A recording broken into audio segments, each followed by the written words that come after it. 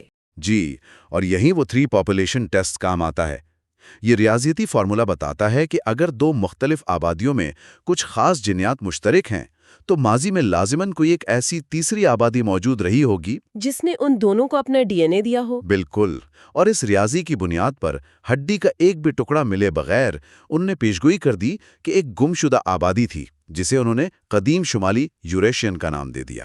لیکن ذرا رکیں، یہ تو ایک بہت بڑا دعویٰ تھا نا؟ مطلب کسی ٹھوس ثبوت کے بغیر صرف کاغذ پر اور کمپیوٹر کے الگورتھم سے پوری ایک انسانی نسل کا اعلان کر دینا۔ ہاں، اور اسی لیے شروع میں سائنسدانوں کے حلقے میں اس پر خاصی تنقید بھی ہوئی تھی۔ لوگوں نے اسے شک کی نگاہ سے دیکھا۔ ہونا بھی چاہیے تھا، یہ تو ایسے ہی ہے جیسے خلا میں کسی سیارے کو دیکھے بغیر بس اس کی کشش محسوس کر کے اس کا نقشہ بنا دیا جائے۔ بہترین مثال دی، لیکن پھر 2013 میں ایک ایسا دھماکہ ہوا جس نے سب کے منہ بند کر دیے۔ آپ سائبیریا والی دریافت کی بات کر رہے ہیں؟ جی بالکل، سائبیریا کی شدید سردی میں ماہرین آثار قدیمہ کو ایک 24,000 سال پرانے بچے کا ڈھانچہ ملا جسے مالٹا بوائے کہا جاتا ہے۔ اور کیونکہ وہ اتنی سردی میں تھا تو اس کا ڈی این اے بہت اچھی حالت میں محفوظ ہوگا۔ ہاں، اور جب اس کا ڈی این اے نکال کر ترتیب دیا گیا تو حیران کن طور پر وہ بالکل حرف بحرف اسی قدیم شمالی یوریشین آبادی کی پیشن گوئی کے عین مطابق نکلا۔ کیا بات ہے! مطلب کمپیوٹر ماڈل بالکل سچ ثابت ہوا؟ جی، اس دریافت نے ثابت کر دیا کہ ہمارا ریاضیاتی ماڈل بالکل درست کام کر رہا ہے۔ ہم واقعی ان گمشدہ انسانوں کو دوبارہ دریافت کر سکتے ہیں۔ یہ تو واقعی ذہن کو ہلا دینے والی بات ہے۔ لیکن کتاب میں ایک اور بہت ہی پر اسرار گروہ کا بھی ذکر ہے نا؟ دی بیسل یوریشینز؟ ہاں، دی بیسل یوریشینز، یہ بھی ہجرتوں کی تاریخ میں ایک بہت بڑا معمہ تھے۔ میں نے پڑھا تھا کہ ان کے بارے میں کہا جاتا ہے کہ انہوں نے آج کے یورپی اور مشرق وسطی کے لوگوں کے ڈی این اے میں بہت بڑا حصہ ڈالا۔ بالکل، لیکن ان کی جو سب سے حیران کن اور انوکھی بات تھی وہ ان کے ڈی این اے میں کسی اور چیز کی کمی تھی۔ میرا خیال ہے آپ نیانڈرتھل ڈی این اے کی بات کر رہے ہیں۔ میں پڑھ رہی تھی کہ ان کے اندر نیانڈرتھل ڈی این اے بالکل صفر تھا۔ جی، اور اس نے سب کو چونکا دیا تھا کیونکہ آج افریقہ سے باہر بسنے والے تقریباً ہر انسان میں 1 سے 2% نیانڈرتھل ڈی این اے ہوتا ہے۔ تو پھر ان باسل یوریشینز میں نیانڈرتھل ڈی این اے کیوں نہیں تھا؟ اگر وہ بھی افریقہ سے باہر ہی رہتے تھے تو کیا وہ نیانڈرتھل سے کبھی نہیں ملے؟ دیکھیں، اس کا مطلب یہ ہے کہ جب انسان افریقہ سے نکلے تو یہ باسل یوریشینز کا گروہ مرکزی آبادی سے بہت پہلے ہی الگ ہو گیا تھا۔ اچھا، یعنی وہ کسی ایسے علاقے میں جا کر مقیم ہو گئے جہاں نیانڈرتھلز کی پہنچ ہی نہیں تھی؟ بالکل، وہ غالباً مشرق وسطی کے کسی علاقے میں ہزاروں سال تنہائی میں رہے اور پھر بہت بعد میں وہ دوبارہ ان لوگوں سے جا ملے جن میں نیانڈرتھل ڈی این اے موجود تھا۔ تو جب یہ دونوں ملے تو باسل یوریشینز کا خالص ڈی این اے باقی دنیا کی آبادیوں میں شامل ہو گیا۔ ہاں، اور اسی لیے انسانی ارتقاء کو ہم اسکول کی کتابوں والے ایک سیدھے درخت کی طرح نہیں دیکھ سکتے جس کی شاخیں الگ ہو کر کبھی نہ ملیں۔ بالکل نہیں۔ ڈیوڈ ریچ تو اسے ایک جالی دار ڈھانچے سے تشبیہ دیتے ہیں نا، ایک ٹریلس کی طرح۔ جی، ایک ایسی لکڑی کی جالی جس پر بیلیں اگ رہی ہوں، ایک شاخ الگ ہوتی ہے اور پھر واپس گھوم کر کسی دوسری شاخ سے مل جاتی ہے۔ بالکل، انسانی آبادیاں ہمیشہ سے ایسے ہی ٹوٹتی اور پھر واپس ککراتی اور یکجاں ہوتی رہی ہیں، اور جب ہم اس ملاپ کے تصور کو سمجھ لیتے ہیں تو پھر باب 5 شروع ہوتا ہے۔ ہاں، جدید یورپ کی تشکیل کا باب۔ ہمارے ذہنوں میں عام طور پر یہ خیال ہوتا ہے نا کہ آج کے یورپیوں لوگ، میرا مطلب ہے ان کی رنگت اور نقوش، وہ ہمیشہ سے وہی رہتے آئے ہیں۔ یہ ایک بہت عام لیکن غلط تصور ہے۔ ڈی این اے نے اس خیال کے بالکل پرخچے اڑا دیے ہیں۔ بالکل، تو کیا ہوا تھا پچھلے 10,000 سالوں میں؟ سائنسدانوں نے دریافت کیا کہ آج کے یورپی لوگ کسی ایک خالص مقامی گروہ کی پیداوار نہیں ہیں، بلکہ وہ 3 بالکل مختلف آبائی گروہوں کے ملاپ کا نتیجہ ہے۔ اچھا، تو چلیں ان 3 گروہوں کو ذرا کھول کر بیان کرتے ہیں۔ آج سے تقریباً 9,000 سال پہلے یورپ میں کون رہتا تھا؟ وہ پہلا گروہ تھا مغربی یورپ کے شکاری۔ یہ چھوٹے گروہوں میں رہتے اور جانوروں کا شکار کرتے تھے۔ لیکن ان کی ظاہری شکل تو بالکل مختلف تھی نا؟ جی ہاں، ڈی این اے بتاتا ہے کہ ان کی جلد کی رنگت سیاہ تھی لیکن آنکھیں چمکدار نیلی تھیں۔ حیرت انگیز، سیاہ فام جلد اور نیلی آنکھیں، یہ عام تصور کے بالکل برعکس ہے۔ بالکل، اور پھر ایک دوسرا گروہ میدان میں آتا ہے۔ یہ اناتولیا کے کسان تھے۔ یعنی آج کا جو ترکی اور مشرق وسطیٰ کا علاقہ ہے۔ ہاں، وہاں سے یہ لوگ ہجرت کر کے آئے۔ ان کی جلد ہلکی تھی اور بال سیاہ تھے، اور سب سے اہم بات، یہ اپنے ساتھ زراعت لے کر آئے۔ واہ! تو میں یہاں یہ سوچنے پر مجبور ہوں کہ جب یہ کسان زراعت جیسی جدید ٹیکنالوجی لے کر آئے تو کیا مقامی شکاریوں نے فوراً ان سے مل کر کھیتی باڑی شروع کر دی تھی؟ تاریخ اتنی سیدھی نہیں ہے۔ کتاب کے مطابق شروع میں ایسا بالکل نہیں ہوا۔ مطلب وہ الگ الگ رہے؟ جی، ہزاروں سال تک وہ ایک ہی جغرافیے میں رہنے کے باوجود آپس میں نہیں ملے۔ کسانوں کو میدانی علاقے چاہیے تھے اور شکاری جنگلوں اور پہاڑوں میں رہتے تھے۔ اچھا، تو ہمیں اس بات کا اتنا یقین کیسے ہے کہ وہ آپس میں نہیں ملے تھے؟ کیونکہ ان ابتدائی کسانوں کا ڈی این اے آج بھی سارڈینیا کے لوگوں میں تقریباً خالص حالت میں ملتا ہے، جس میں شکاریوں کے ڈی این اے کی کوئی خاص ملاوٹ نہیں ہے۔ تو وہ ہزاروں سال پڑوسی رہ کر بھی اجنبی ہی رہے۔ لیکن پھر وقت کے ساتھ ان میں ملاپ شروع ہو گیا ہوگا۔ ہاں، رفتہ رفتہ وہ گھلنے ملنے لگے۔ لیکن پھر کہانی کا سب سے بڑا موڑ آتا ہے، آج سے تقریباً 5000 سال پہلے، جب ایک تیسرا گروہ یورپ میں داخل ہوتا ہے نا؟ بالکل۔ بلیک سی اور کیسپین سی کے شمال میں موجود گھاس کے میدانوں یعنی سٹیپ کے علاقے سے ایک بہت بڑا ریلا آیا۔ یمنایا کے لوگوں کا ریلا؟ میں نے پڑھا ہے کہ یہ کوئی عام چرواہے نہیں تھے۔ بالکل نہیں، یہ یمنایا لوگ وہ پہلے لوگوں میں سے تھے جنہوں نے پہیوں والی گاڑیاں بنائی تھیں اور گھوڑوں کو سدھا لیا تھا۔ واہ، تو اس کا مطلب ہے کہ وہ بہت تیزی سے طویل سفر کر سکتے تھے، وہ دریاؤں کے کناروں کے محتاج نہیں رہے ہوں گے۔ جی، اور اس چیز نے انہیں عسکری برتری دی اور وہ ممکنہ طور پر اپنے ساتھ ہند یورپی زبانیں بھی لے کر آئے۔ وہی زبانیں جن سے آج کی انگریزی، روسی اور ہماری اردو نکلی ہیں؟ جی بالکل وہی۔ لیکن جب یہ اتنے طاقتور یمنایا لوگ یورپ پہنچے تو مقامی کسانوں اور شکاریوں کا کیا بنا؟ کیا وہ پرامن طریقے سے گھل مل گئے؟ کتاب کے حقائق ایک بہت مختلف اور خوفناک کہانی سناتے ہیں۔ وسطی یورپ میں صرف چند 100 سالوں میں 70% آبادی کا ڈی این اے یمنایا کے ڈی این اے سے بدل گیا۔ اور میں پڑھ رہی تھی کہ برطانیہ میں تو یہ اعداد و شمار اور بھی سنگین تھے، وہاں 90% آبادی کا ڈی این اے مکمل طور پر بدل گیا۔ جی ہاں۔ لیکن 90% آبادی غائب کیسے ہو سکتی ہے؟ کیا یہ کوئی جنگ تھی؟ سائنسدان آج بھی اس پر بحث کرتے ہیں۔ یہ کوئی پرامن ملاپ نہیں تھا، شاید وہ اپنے ساتھ طاعون جیسی بیماریاں لائے ہوں جس سے مقامی آبادی تباہ ہو گئی ہو۔ یا پھر ان کے سماجی ڈھانچے کی وجہ سے یمنایا مرد آگے بڑھے اور مقامی مردوں کو راستے سے ہٹا دیا۔ بالکل، اور مقامی عورتوں کے ساتھ نسل آگے بڑھائی۔ اسی وجہ سے وہ لوگ جنہوں نے سٹون ہینج بنایا تھا وہ تقریباً مکمل طور پر تاریخ کے پنوں سے مٹ گئے۔ یہ سب جان کر واقعی عجیب سی دہشت محسوس ہوتی ہے۔ تو مطلب اگر ہم اس سارے علم کا نچوڑ نکالیں، ہم دیکھتے ہیں کہ لوگ اپنی خالص نسل پر کتنا فخر کرتے ہیں۔ ہاں، کوئی کہتا ہے ہم خالص ہیں، ہمارا خون پاک ہے، لیکن ڈی این اے بتاتا ہے کہ دنیا میں خالص نسل نام کی کوئی چیز ہے ہی نہیں۔ بالکل، آج کا ہر انسان انتہائی مختلف اور متضاد قدیم آبادیوں کے ملاپ کا نتیجہ ہے۔ جی، آج کا جدید یورپی انسان دراصل ان شکاریوں، کسانوں اور چرواہوں کا ملغوبہ ہے۔ جب ہم یہ سائنسی حقیقت مان لیتے ہیں تو نسل پرستی کے تمام دعوے کھوکھلے نظر آنے لگتے ہیں۔ بالکل درست۔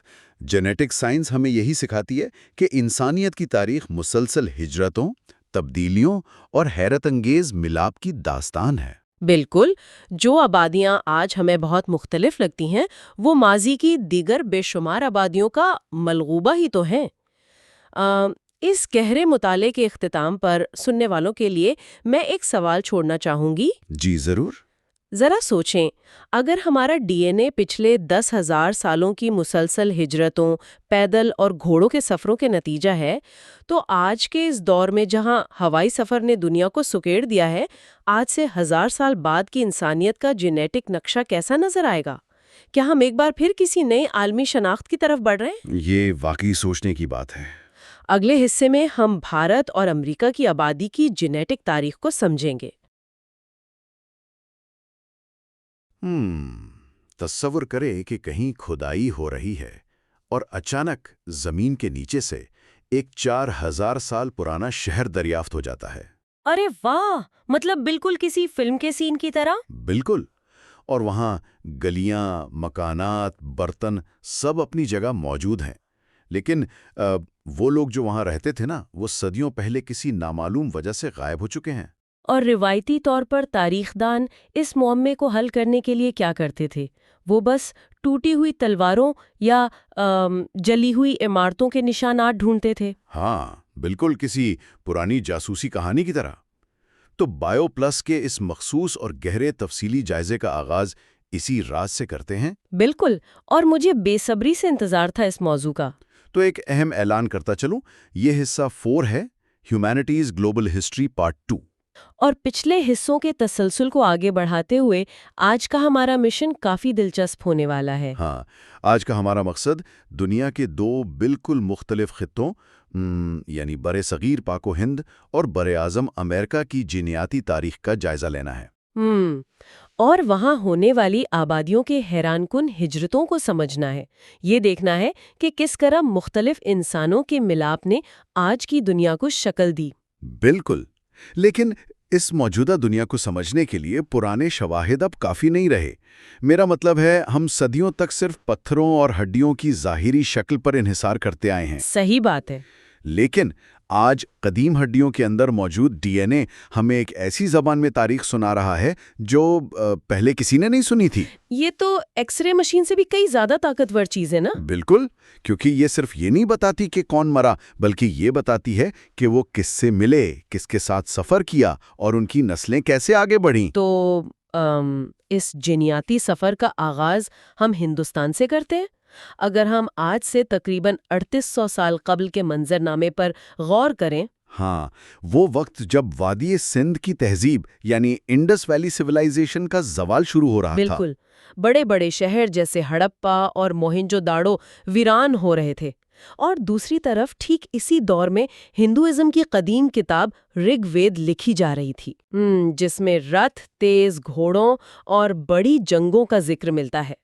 ہاں نا، اور اسی چیز نے طویل عرصے تک ایک بحث چھڑے رکھی کہ شاید باہر سے کوئی حملہ آور آئے تھے جنہوں نے اس تہذیب کو تباہ کر دیا۔ لیکن ڈی این اے ہمیں کچھ اور ہی بتاتا ہے۔ بالکل، میں بھی یہی سوچ رہا تھا کہ کیا پرانی تہذیبوں کا زوال ہمیشہ تلواروں اور جنگوں سے ہوتا ہے؟ آثار قدیمہ میں تو کسی بڑے قتل عام کے ثبوت نہیں ملے۔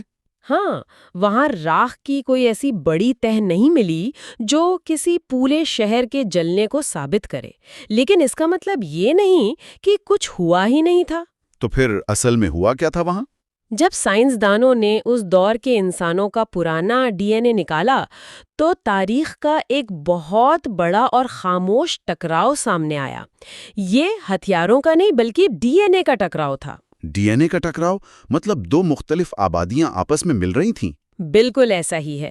شواہد دکھاتے ہیں کہ آج کے ہندوستان کی آبادی بنیادی طور پر 2 بالکل مختلف اور قدیم آبائی گروہوں کے ملنے کا نتیجہ ہے۔ اچھا، تو یہ دونوں گروہ اصل میں تھے کون؟ کیا وہ شروع سے ہی الگ تھے؟ سائنسدانوں نے انہیں 2 نام دیے ہیں۔ پہلے گروہ کو قدیم شمالی ہندوستانی یعنی اینسیسٹرل نارتھ انڈینز یا مختصر طور پر ANI کہا جاتا ہے۔ اور ان کا تعلق کہاں سے تھا؟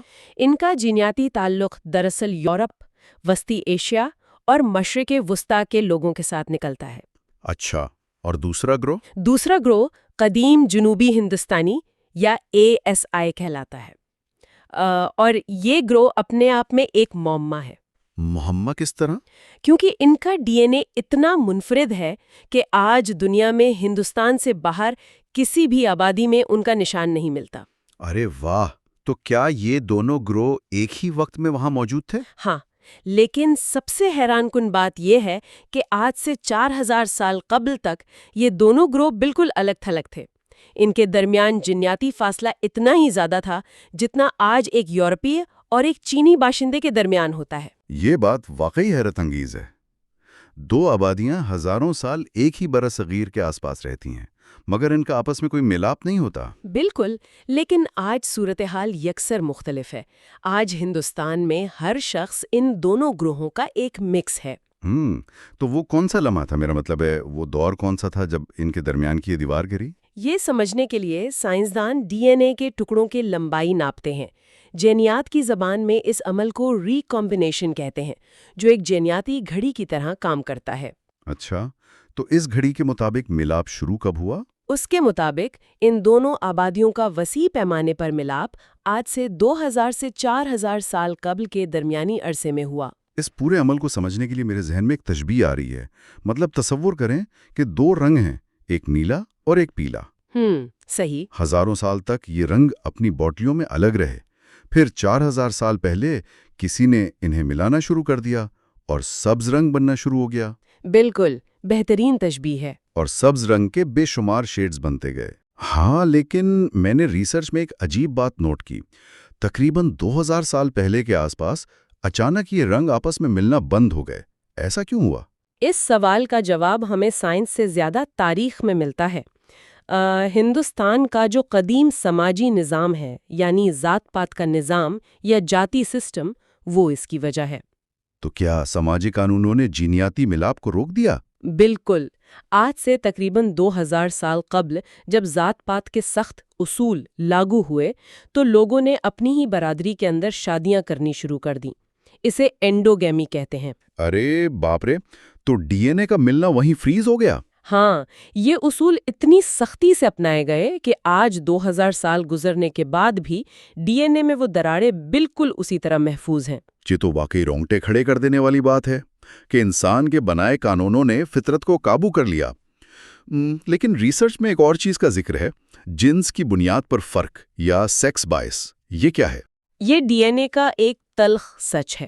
ہمارے خلیوں میں وائی کروموزوم باپ سے بیٹے میں جاتا ہے اور مائٹوکونڈریل ڈی این اے ماں سے بچوں میں۔ صحیح۔ تو جب اس کا جائزہ لیا گیا تو دیکھا گیا کہ اے این آئی کی جانب سے زیادہ تر ڈی این اے مردوں کے وائی کروموزوم کے ذریعے آیا، جبکہ اے ایس آئی یعنی مقامی گروہ کی طرف سے خواتین کا ڈی این اے شامل ہوا۔ اچھا، مطلب جو گروہ باہر سے آ رہا تھا یا جن کے پاس طاقت تھی، ان کے مرد مقامی خواتین کے ساتھ ملاپ کر رہے تھے؟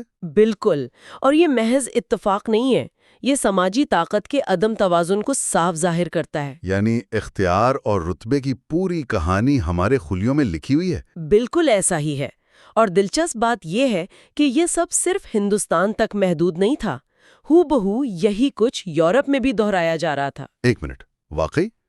یورپ کی تاریخ کا ہندوستان سے کیا تعلق ہے نا؟ بالکل۔ یورپ کی طرح ہندوستان میں بھی پہلے شکاری تھے، پھر مشرق وسطی سے کسان آئے، اور پھر 5000 سال پہلے ایک بہت بڑا موڑ آیا۔ وہ موڑ کون سا تھا؟ بلیک سی کے شمال میں واقع اسٹیپ کے میدانوں سے کچھ خانہ بدوش قبائل، جنہیں یامنایا کہتے ہیں، انہوں نے ہجرت شروع کی۔ یہ وہی لوگ تھے نا جو اپنے ساتھ گھوڑے اور پہیے والی گاڑیاں لائے؟ ہاں بالکل، ان کا ایک بڑا گروہ مغرب میں یورپ گیا اور دوسرا گروہ مشرق میں ہندوستان تک پہنچا، اور یہی خانہ بدوش اپنے ساتھ ہند یورپی زبانیں بھی لائے۔ ارے واہ! یعنی ہندی، لاطینی اور سنسکرت کی جو مماثلت ہے وہ اسی ہجرت کا نتیجہ ہے۔ زبانیں اور جینز ایک ساتھ سفر کر رہے تھے۔ 100% ایسا ہی ہے۔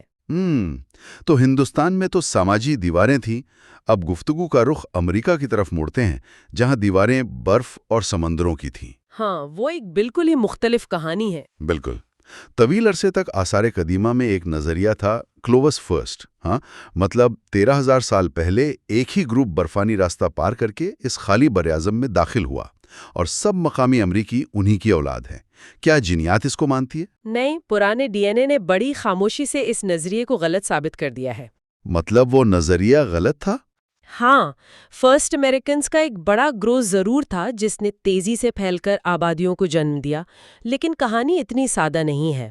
ان میں بہت زیادہ تنوع موجود تھا۔ اچھا، تو اس تنوع کا سب سے بڑا ثبوت کیا ملا؟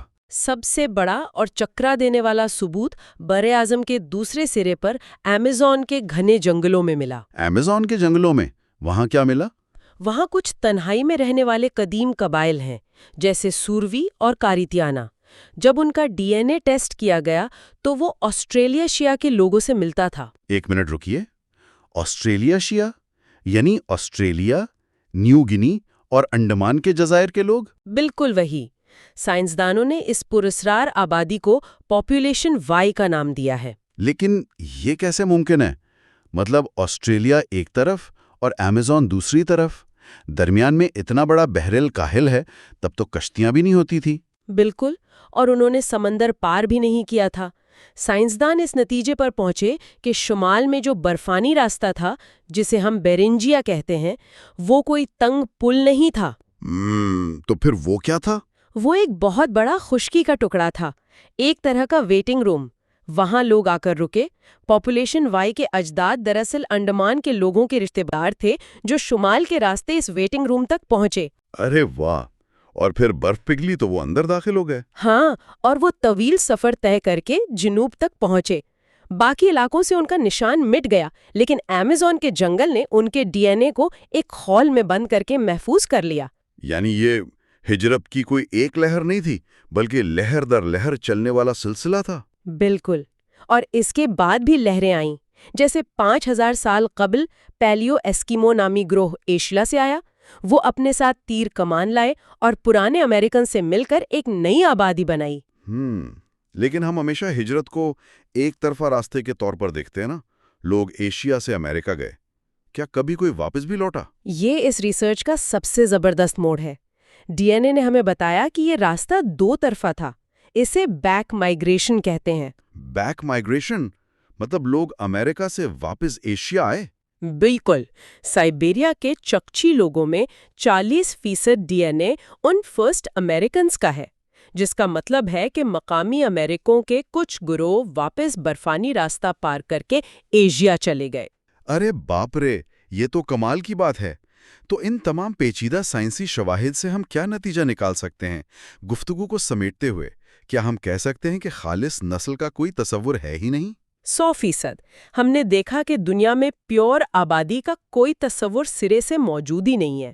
انسانی تاریخ صرف ہجرت، ٹکرانے اور ایک دوسرے میں ضم ہو جانے کا نام ہے۔ بالکل، ہم چاہے جتنی سرحدیں بنا لیں، یہ معلومات بتاتی ہیں کہ ہم سب آپس میں کتنے گہرے جڑے ہوئے ہیں۔ کسی کی بھی تاریخ تنہائی کی تاریخ نہیں ہے۔ اور جاتے جاتے ایک حتمی اور گہری سوچ جو سب کو غور کرنی چاہیے۔ ہاں، بتائیے۔ ہم نے دیکھا کہ ہندوستان میں ذات پات کے نظام نے ہزاروں سال پرانے جینیٹک ملاپ کو جمع کر ایک ٹائم کیپسول بنا دیا، اور ایمیزون کے جنگلوں نے پاپولیشن وائی کا راز محفوظ رکھا۔ بالکل۔ تو آج کے دور میں جب ہم سب ہوائی جہازوں کے ذریعے تیزی سے پوری دنیا کا سفر کر رہے ہیں، بے شمار آبادیاں روزانہ کی بنیاد پر مل رہی ہیں، تو سوچنے کی بات یہ ہے کہ ہم مستقبل کے لیے کیسی جینیاتی تاریخ لکھ رہے ہیں۔ واقعی، کیا کوئی ثقافتی یا جغرافیائی دیواریں بچیں گی جو آج کے دور کے ڈی این اے کو محفوظ رکھ سکیں گی؟ یا ہم سب مل کر ایک ایسا رنگ بن جائیں گے جس سے پرانے شیڈز الگ کرنا ناممکن ہو جائے گا؟ یہ واقعی ایک بہت بڑا سوال ہے جو ڈی این اے ہم سے پوچھتا ہے۔ کیا کمال کی بات ہے۔ تاریخ کوئی ٹوٹی ہوئی ہڈی کا ایکس رے نہیں، بلکہ ایک دھندلا اور خوبصورت جینیاتی کینوس ہے۔ یہ سفر میں بتاتا ہے کہ انسان ہونے کا مطلب ہی ایک دوسرے میں مل جانا ہے۔ اگلے حصے میں ہم ایشیا اور افریقہ کی جینیاتی تاریخ کو ایکسپلور کریں گے۔ 1 ارب 20 کروڑ انسان، یعنی دنیا کی سب سے بڑی آبادی۔ ہاں، چینی۔ ذرا سوچنے والی بات ہے کہ جنیاتی طور پر اتنی بڑی آبادی دراصل 2 ایسے پراسرار قدیم گروہوں کے ٹکرانے سے وجود میں آئی ہے جن کا آج کوئی وجود ہی نہیں۔ میرا مطلب ہے جنہیں سائنسدان بھوت آبادیاں کہتے ہیں۔ بائیو پلس کے اس نئے تفصیلی جائزے میں خوش آمدید۔ یہ حصہ 5 ہے، ایشیا اینڈ افریقہ۔ بالکل صحیح۔ اور آج کا ہمارا مقصد ڈیوڈ رائخ کی تحقیق کی روشنی میں افریقہ اور مشرقی ایشیا کے ان جینیاتی رازوں سے پردہ اٹھانا ہے جو نئی ڈی این اے ٹیکنالوجی سے ہمارے سامنے آئے ہیں۔ تو چلیں اس کا تفصیلی جائزہ لیتے ہیں، کیونکہ آج ہمارے پاس ڈی این اے کے جو نئے شواہد آ رہے ہیں نا، وہ واقعی ہماری پرانی سوچ اور کتابوں کو مکمل طور پر بدل رہے ہیں۔ یہاں ایک بہت اہم نقطہ یہ ہے کہ جینیات ہمیں صرف یہ نہیں بتاتی کہ کیا ہوا، بلکہ یہ بتاتی ہے کہ کیسے ہوا۔ اکثر ہم تاریخ کو ایک درخت کی طرح دیکھتے ہیں جس کے تنے سے شاخیں نکل کر الگ ہو جاتی ہیں اور پھر کبھی واپس نہیں ملتی۔ صحیح، لیکن اب تو ہم جانتے ہیں کہ یہ شاخیں آپس میں دوبارہ ملتی رہتی ہیں۔ ہاں، میرا مطلب ہے ڈی این اے ٹیکنالوجی نے ثابت کیا ہے کہ انسانی تاریخ کی لکیریں سیدھی نہیں ہیں، یہ ایک گھنے جال کی طرح ہیں۔ بچھڑنے والے گروہ بار بار ایک دوسرے سے ملتے رہے اور آج کی جدید آبادیاں انہی کے پیچیدہ ملاپ کا نتیجہ ہے۔ تو اس پیچیدہ جال کو سمجھنے کے لیے میرا خیال ہے ہمیں کہانی کے بالکل آغاز میں جانا ہوگا، یعنی افریقہ۔ لیکن مسئلہ یہ ہے کہ تاریخ کی کتابوں میں ایک عجیب سا تعصب ملتا ہے۔ ایسا لگتا ہے جیسے 50,000 سال پہلے جب انسانوں نے افریقہ سے باہر قدم رکھا تو بس وہاں وقت تھم گیا۔ یہ واقعی سائنس کی دنیا کی سب سے عام اور بڑی غلط فہمیوں میں سے ایک ہے۔ اصل میں افریقہ صرف جدید انسانوں کی جائے پیدائش ہی نہیں ہے، بلکہ انسانی تاریخ کا سب سے متحرک مرکز بھی رہا ہے۔ اچھا، وہ ڈھانچے جن کی بات رائخ نے بھی اپنی کتاب میں کی ہے، جبل ارہود والے؟ جی بالکل، جبل ارہود جو موروکو میں ہے، وہاں سے ملنے والے ڈھانچے تقریباً 3 لاکھ سال پرانے ہیں اور ان کے خد و خال آج کے انسانوں سے حیرت انگیز طور پر ملتے جلتے ہیں۔ اور ایک اور بہت دلچسپ بات بتاؤں، دنیا میں سب سے گہری جینیاتی تقسیم آج بھی صرف افریقہ میں ہی پائی جاتی ہے۔ یعنی ان کی آپس کی جینیاتی مخالفت باقی دنیا سے زیادہ ہے۔ صحیح سمجھے آپ۔ دیکھیں، جب کوئی گروہ کسی ایک علاقے میں لاکھوں سال گزارتا ہے نا، تو اس کے ڈی این اے میں میوٹیشنز یعنی جینیاتی تبدیلیاں جمع ہونے کے لیے بہت لمبا وقت مل جاتا ہے۔ اوہ اچھا، تو اسی لیے افریقہ کے اندر لوگوں میں جو جینیاتی فرق ہے وہ باقی پوری دنیا کی آبادیوں کے باہمی فرق سے کہیں زیادہ ہے۔ ہاں بالکل، اور اس سے ایک بہت اہم سوال پیدا ہوتا ہے کہ ہم افریقہ کی اس اندرونی تاریخ کو کیوں نظر انداز کرتے ہیں؟ اور یہی وجہ ہے کہ ہم اکثر ایک جملہ سنتے ہیں، "وی لیفٹ افریقہ"، یعنی ہم نے افریقہ چھوڑ دیا۔ اس جملے سے ہی یہ تاثر ملتا ہے کہ جیسے کہانی پھر یوریشیا منتقل ہو گئی۔ صحیح کہا، اور یہ کتنی عجیب سوچ ہے۔ یہ تو بالکل ایسا ہے جیسے کسی شاہکار کتاب کا صرف پہلا باب پڑھ کر اسے بند کر دیا جائے اور فرض کر لیا جائے کہ بس کہانی ختم ہو گئی ہے۔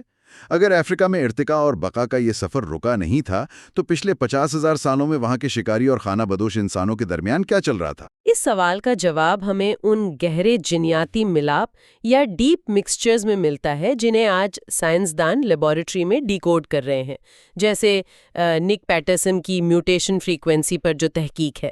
اچھا، میوٹیشن فریکوینسی، ذرا سننے والوں کے لیے اس کو آسان الفاظ میں سمجھائیں کہ یہ آخر ہوتی کیا ہے؟ ہاں ضرور۔ دراصل جب سائنسدان ڈی این اے میں موجود ان باریک جینیاتی تبدیلیوں یا میوٹیشنز کو گنتے ہیں جو نسل در نسل آگے جاتی ہیں، تو وہ یہ اندازہ لگاتے ہیں کہ کون سا گروہ دوسرے گروہ سے کتنا ملتا ہے۔ اچھا، تو یعنی یہ ایک طرح کا فٹ پرنٹ ہے جسے ٹریک کیا جا سکتا ہے؟ جی، اور جب پیٹرسن نے اس ٹیکنیک کو مغربی افریقہ کی آبادیوں پر استعمال کیا، خاص طور پر مشہور یوروبا آبادی پر، تو نتائج حیران کن تھے۔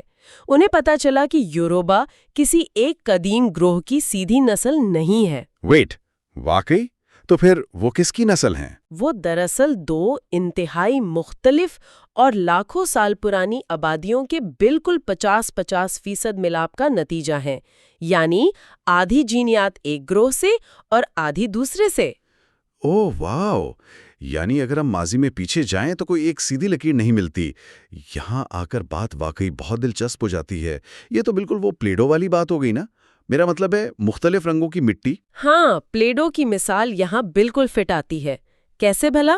دیکھیں، اگر لال اور نیلی مٹی کو آپس میں اس قدر گھون دیا جائے کہ ایک بالکل نیا جامنی رنگ بن جائے تو ظاہری آنکھ سے دیکھ کر کوئی یہ نہیں بتا سکتا کہ اس میں پہلے کیا شامل تھا۔ مگر اب ڈی این اے کے ذریعے سائنسدان اس جامنی مٹی میں سے لال اور نیلے رنگ کے ذرات الگ کر کے دیکھ سکتے ہیں۔ جی، اور یہ تشبیہ اس عمل کو سمجھنے کے لیے بہترین ہے۔ لیبارٹری میں ڈی این اے کا تجزیہ بالکل ایسے ہی کام کرتا ہے۔ ہمارے شماریاتی ماڈلز اس گھلے ملے ڈی این اے کو واپس اس کے اصل اجزاء میں تقسیم کر دیتے ہیں۔ لیکن کیا یہ ڈیپ مکسچر صرف مغربی افریقہ تک محدود تھا یا باقی جگہوں پر بھی یہی ہو رہا تھا؟ نہیں، مشرقی افریقہ کی تاریخ بھی اتنی ہی پیچیدہ ہے۔ مثال کے طور پر ایتھیوپیا کی ایک غار سے ایک ڈھانچہ دریافت ہوا ہے۔ یہ کوئی 4500 سال پرانا ہے۔ اچھا، 4500 سال پرانا، تو اس کا ڈی این اے ہمیں کیا بتاتا ہے؟ جب اس ڈھانچے کا ڈی این اے آج کی مقامی آبادیوں سے ملایا گیا تو اس کا گہرا تعلق اری نام کے ایک گروہ سے نکلا، اور اس اری گروہ کی ایک بہت ہی حیرت انگیز خاصیت ہے۔ وہ کیا؟ یہ لوگ ہزاروں سالوں سے صرف اپنی ہی برادری کے اندر شادیاں کرتے آ رہے ہیں۔ اس عمل کو جینیات کی زبان میں اینڈوگیمی کہتے ہیں۔ واقعی یہ تو کمال ہے کہ کس طرح سماجی اور ثقافتی پابندیاں جینیات کے لیے ایک ٹائم کیپسول کا کام کرتی ہیں۔ لیکن ایک سوال ذہن میں آتا ہے، کیا افریقہ میں جو کچھ ہو رہا تھا وہ صرف وہیں کے مقامی گروہوں کے آپس میں ملنے یا الگ رہنے تک محدود تھا؟ نہیں، کہانی اس سے بہت آگے جاتی ہے۔ تانزانیہ سے ملنے والی ایک 3100 سال پرانی چرواہا بچی کے ڈھانچے نے سب کو حیرت میں ڈال دیا۔ اچھا، اس بچی کے ڈی این اے میں ایسی کیا خاص بات تھی؟ جب اس بچی کا ڈی این اے نکالا گیا تو اس میں مشرقی افریقی شکاریوں کا ڈی این اے تو تھا، لیکن اس کے ساتھ ساتھ یوریشیا یعنی مشرق وسطیٰ اور یورپ کی طرف سے آنے والے لوگوں کا ڈی این اے بھی شامل تھا۔ اس کا مطلب ہے کہ انسان صرف افریقہ سے باہر ہی نہیں جا رہے تھے، بلکہ ہزاروں سال پہلے لوگ واپس افریقہ کی طرف بھی آ رہے تھے اور مقامی آبادیوں میں گھل مل رہے تھے۔ جی بالکل، زبردست ہجرتیں واپس افریقہ کی طرف بھی ہو رہی تھیں۔ تو آخر اس سب کا مطلب کیا ہے؟ اگر قدیم افریقہ جینیاتی طور پر اتنا مختلف اور رنگ برنگا تھا، جہاں اندرونی شکاریوں سے لے کر یوریشیا تک کا ملاپ ہو رہا تھا، تو آج ہمیں وہ تناؤ ویسا کیوں نہیں نظر آتا؟ میرا مطلب ہے، وہ قدیم ڈائیورسٹی کہاں غائب ہو گئی؟ اگر ہم اسے وسیع تر تناظر میں دیکھیں تو وہ تناؤ غائب نہیں ہوا، بلکہ اس کے اوپر زراعت کی ایک بہت موٹی چادر بچھ گئی۔ زراعت کی چادر؟ یعنی کھیتی باڑی نے ڈی این اے کا نقشہ ہی بدل دیا۔ بالکل۔ اس واقعے کو تاریخ میں بانٹو ایکسپینشن یا بانٹو پھیلاؤ کہتے ہیں۔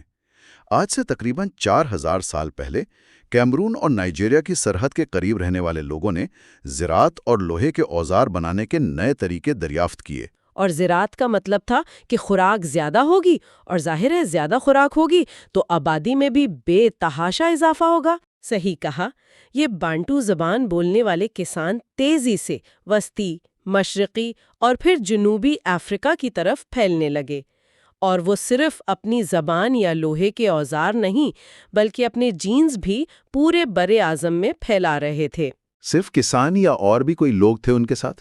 کچھ دوسرے چرواہے بھی تھے جو نیلو سہارن اور کھوکھوادی زبانیں بولتے تھے۔ وہ گائے بھینسیں چرانے میں ماہر تھے اور اپنے ساتھ مشرقی افریقہ کا ڈی این اے جنوبی افریقہ تک لے گئے۔ میرا ایک سوال ہے یہاں پر، ہم جانتے ہیں تاریخ کتنی خونی ہوتی ہے، تو کیا ان بانٹو کسانوں نے جن کے پاس لوہے کے ہتھیار تھے، انہوں نے قدیم شکاریوں کو مکمل طور پر ختم کر دیا تھا جنگوں میں؟ دیکھیں، معاملہ اتنا سادہ یا یک طرفہ نہیں تھا۔ یہ سچ ہے کہ کہیں کہیں تشدد ضرور ہوا ہوگا اور پرانی آبادیوں کو بے دخل بھی کیا گیا ہوگا، لیکن مجموعی طور پر یہ ایک آبادیاتی تبدیلی اور ثقافتی انجام یا انٹیگریشن تھا۔ اچھا، کوئی مثال ہے اس کی ہمارے پاس؟ کس طرح سے انٹیگریشن ہوا؟ ہاں، پگمیز کی مثال سب سے بہترین ہے۔ یہ وہ قدیم شکاری تھے جو بنٹو کسانوں کے راستے میں آئے، لیکن وہ ختم نہیں ہوئے۔ تو انہوں نے کیا کیا؟ انہوں نے کسانوں کے ساتھ معاشی تعلقات قائم کر لیے، یہاں تک کہ انہوں نے بنٹو زبانیں اپنا لیں، اور وقت کے ساتھ ساتھ ان کے درمیان جینیاتی ملاپ بھی ہوا۔ آج آپ کو ہر پگمی آبادی کے ڈی این اے میں بنٹو جینز کی آمیزش ضرور ملے گی۔ یعنی زراعت ایک ایسے بلڈوزر کی طرح ثابت ہوئی جس نے پرانے جینیاتی نقشے کو مٹا کر ایک نیا نقشہ ترتیب دیا، جس میں کسانوں کا ڈی این اے غالب آ گیا۔ جی بالکل ایسا ہی ہوا۔ ہم نے دیکھا کہ افریقہ میں زراعت نے کس طرح جینیات کا دھارا موڑ دیا، لیکن کیا زراعت کی یہ طاقت صرف افریقہ تک ہی محدود تھی یا دنیا کے دوسرے حصوں مثلاً ایشیا میں بھی ایسا ہی ہوا؟ مشرقی ایشیا کی تاریخ تو بالکل اسی زرعی انقلاب کی گواہی دیتی ہے۔ چین میں آج سے تقریباً 9000 سال پہلے زراعت شروع ہوئی، اور وہ بھی افریقہ کی طرح بالکل آزادانہ طور پر۔ یعنی انہوں نے کسی اور سے نہیں سیکھا، خود دریافت کیا۔ ہاں بالکل، اور یہاں ہمارے سامنے دو بہت بڑی اور اہم بھوت آبادیاں یا گوسٹ پاپولیشن سامنے آتی ہیں۔ وہی بھوت آبادیاں جن کا پورا ڈی این اے آج دنیا میں کسی کے پاس نہیں بچا۔ صحیح، ان میں سے ایک بھوت آبادی شمال میں دریائے زرد یعنی یلو ریور کے علاقے میں تھی۔ یہ وہ کسان تھے جنہوں نے باجرا اگانا شروع کیا تھا۔ اچھا، اور دوسری آبادی؟ دوسری بھوت آبادی جنوب میں دریائے یانگتسے کے علاقے میں تھی اور ان کسانوں نے چاول کی کاشت شروع کی تھی۔ اور یہاں آ کر دماغ واقعی چکرایا جاتا ہے، کیونکہ آج دنیا کی سب سے بڑی آبادی یعنی ہان چینی دراصل انہی دو بھوت آبادیوں کے ٹکرانے اور ملنے کا نتیجہ ہے۔ بالکل، 1 ارب 20 کروڑ سے زیادہ لوگ صرف ان دو قدیم کسان آبادیوں سے نکلے ہیں۔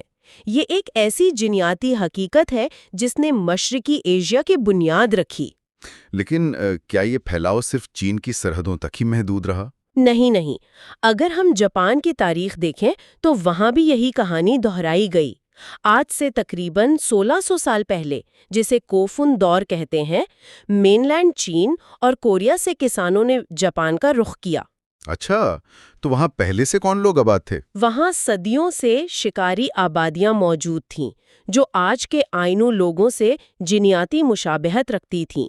جب مین لینڈ کسان اور یہ شکاری آپس میں ملے تو آج کی جدید جاپانی آبادی وجود میں آئی۔ تو جاپانی لوگوں میں کتنا فیصد کسانوں کا ڈی این اے ہے اور کتنا ان مقامی شکاریوں کا؟ تقریباً 80% ڈی این اے ان کسانوں کا ہے جو مین لینڈ سے آئے تھے، اور صرف 20% ڈی این اے ان قدیم مقامی شکاریوں کا ہے۔ مشرقی ایشیا کی اس تاریخ میں ایک اور بڑی دلچسپ بحث سامنے آتی ہے۔ میں ہمیشہ یہ سوچتا تھا کہ جب جدید انسان افریقہ سے ایشیا کی طرف آئے تو ان کی کامیابی کا راز ان کے جدید ہتھیار تھے۔ میرا مطلب ہے انہوں نے سدرن روٹ یا ساحلی راستہ اختیار کیا تھا نا؟ ہاں، یہ ایک بہت پرانا نظریہ تھا، لیکن یہاں اثر قدیمہ اور جینیات نے ہمیں حیرت میں ڈال دیا۔ کیوں؟ ایسا کیا نکلا وہاں؟ حیرت کی بات یہ ہے کہ ان لوگوں کے پاس وہ انتہائی جدید اور تیز پتھر کے اوزار تھے ہی نہیں جنہیں اپر پیلیولتھک اوزار کہتے ہیں اور جو اس وقت یورپ میں ملتے تھے۔ ویٹ، واقعی؟ تو پھر بغیر ان تیز اوزاروں کے انہوں نے ایشیا میں پہلے سے موجود ڈینیسوبس جیسی قدیم آبادیوں کو کیسے بے دخل کر دیا؟ یہی تو سب سے بڑا سوال ہے۔ ہمارا ذہن یہ بن چکا تھا کہ انسان شاید صرف اپنی ٹیکنالوجی اور تیز ہتھیاروں کی وجہ سے دنیا پر غالب آیا، لیکن مشرقی آسیا کی تاریخ نے ثابت کیا کہ ان کی اصل طاقت ہتھیار نہیں تھے۔ تو ان کی طاقت کیا تھی؟ اگر ماڈرن ٹیکنالوجی نہیں تھی تو کیا تھا؟ ان کی اصل طاقت ان کا پیچیدہ دماغ، آپس میں تعاون، زبان اور نئے ماحول میں فوراً ڈھل جانے کی صلاحیت تھی۔ یعنی انسان کی اڈیپٹیبلٹی ہی اس کا سب سے بڑا ہتھیار تھا۔ اور اس ایڈیپٹیبلٹی یا نئے ماحول میں ڈھلنے کی سب سے بڑی اور حیران کن مثال انہی یانگتزی دریا کے چاول اگانے والے کسانوں نے دی۔ انہوں نے جو اگلا قدم اٹھایا وہ کوئی عام ہجرت نہیں تھی، وہ تو انسانی تاریخ کا سب سے بڑا معجزہ لگتا ہے۔ بالکل، انہوں نے زمین پر محدود رہنے کے بجائے سمندروں کو مسخر کرنے کا فیصلہ کیا۔ اسے ہم تاریخ میں دی آسٹرونیشین ایکسپینشن کہتے ہیں۔ تو انہوں نے کہاں سے شروع کیا یہ عظیم سفر؟ آج سے تقریباً 5000 سال پہلے یہ کسان ہجرت کر کے تائیوان پہنچے، اور وہاں انہوں نے سمندری سفر کی ایسی ٹیکنالوجی ایجاد کی جس نے دنیا کا نقشہ ہی بدل دیا۔ اچھا، ایسی کیا ایجاد تھی وہ؟ انہوں نے آؤٹ ریگر کینیوز بنائی۔ یہ ایسی کشتیاں تھیں جن کے دونوں اطراف میں لکڑی کے توازن قائم کرنے والے بازو لگے ہوتے تھے تاکہ وہ کھلے اور طوفانی سمندر میں پلٹ نہ جائیں۔ واو، یہ تو مجھے کسی قدیم دنیا کے اپولو مشن جیسا لگتا ہے۔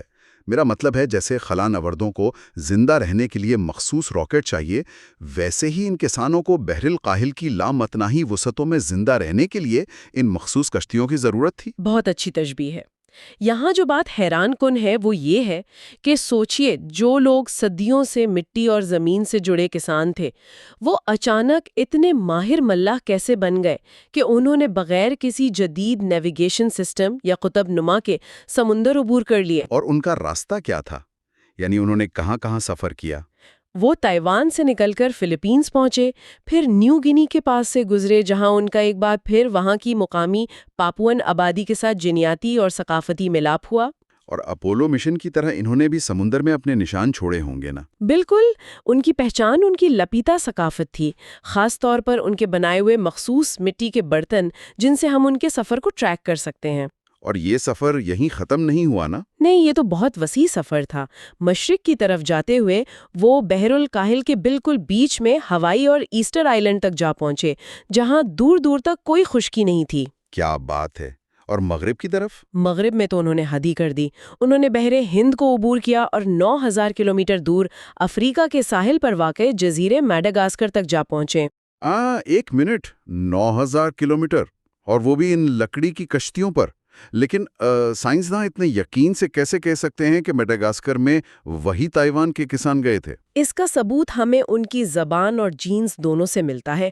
جب ڈی این اے کا تجزیہ کیا گیا تو پتہ چلا کہ اس عظیم سمندری پھیلاؤ کے جینیاتی نشانات آج بھی ہر اس شخص کے ڈی این اے میں موجود ہیں جو آسٹرونیشین زبان بولتا ہے، چاہے وہ میڈاگاسکر کا ہو یا بحر الکاہل کے کسی جزیرے کا۔ واقعی یہ تو کسی ٹائم کیپسول کی طرح ہے جس نے سمندروں کے پار بھی انسانی جینز کی ڈور کو باندھے رکھا۔ تو اگر ہم اس سارے سفر کو دیکھیں، چاہے وہ افریقہ کے قدیم شکاری ہوں یا مشرقی ایشیا کے بہت آبادیوں سے بننے والے کسان، ہاں، جو بعد میں سمندر عبور کرنے نکل پڑے۔ بالکل، ڈی این اے ہمیں یہ واضح طور پر بتاتا ہے کہ انسانی تاریخ اصل میں ان ان گنت جینیاتی دھاگوں کا ایک الجھاوا لیکن خوبصورت جال ہے جو مسلسل ایک دوسرے میں ملتا رہا ہے۔ اور یہی اس جدید علم کا سب سے اہم سبق ہے۔ ان تمام شواہد اور بھوت آبادیوں کے تجزیے کے بعد ایک بات تو پتھر پر لکیر ہو جاتی ہے کہ اس دنیا میں پیور ریس یا خالص نسل کا کوئی تصور سرا سے موجود ہی نہیں۔ میرا خیال ہے یہ جاننا سننے والوں کے لیے بڑا اہم ہے کہ آج ہم چاہے کسی بھی براعظم کے ہوں، ہم سب ماضی کی انہی انجانی آبادیوں کا مجموعہ ہے۔ صحیح کہا، ہماری جینیات کبھی بھی تنہائی میں پروان نہیں چڑھیں، ہم سب تاریخ میں آپس میں ملنے والوں کی ہی اولاد ہیں۔ یہ بات سچ میں انسانیت کے آپس میں جڑے ہونے کا احساس دلاتی ہے۔ لیکن ایک آخری سوال، کیا انسان کا یہ جینیاتی اور ارتقائی سفر اب مکمل ہو چکا ہے؟ ہرگز نہیں۔ ڈیوڈ رائک کی کتاب کے 9ویں باب میں اس پر ایک بہت ہی پراسرار اور دلچسپ خیال پیش کیا گیا ہے جو دکھاتا ہے کہ ارتقاء آج بھی کیسا کھیل کھیل رہا ہے۔ اچھا، وہ کیا خیال ہے؟ اسے ہم نیچرل سلیکشن کا شطرنج کی بساط جیسا یعنی ٹیسیلیٹڈ طرز کہہ سکتے ہیں۔ ہوا کچھ یوں کہ افریقہ کے مختلف اور ایک دوسرے سے کٹی ہوئی بستیوں میں ارتقاء نے عجیب طریقے سے کام کیا۔ یعنی ہر علاقے میں الگ طرح سے؟ جی، مثال کے طور پر شطرنج کے ایک خانے میں لوگوں کے ڈی این اے میں ملیریا سے بچنے کے لیے سکل سیل یعنی مسی شکل کے خلیوں کی تبدیلی پیدا ہوئی۔ اور اس کے ساتھ والے خانے میں کیا ہوا؟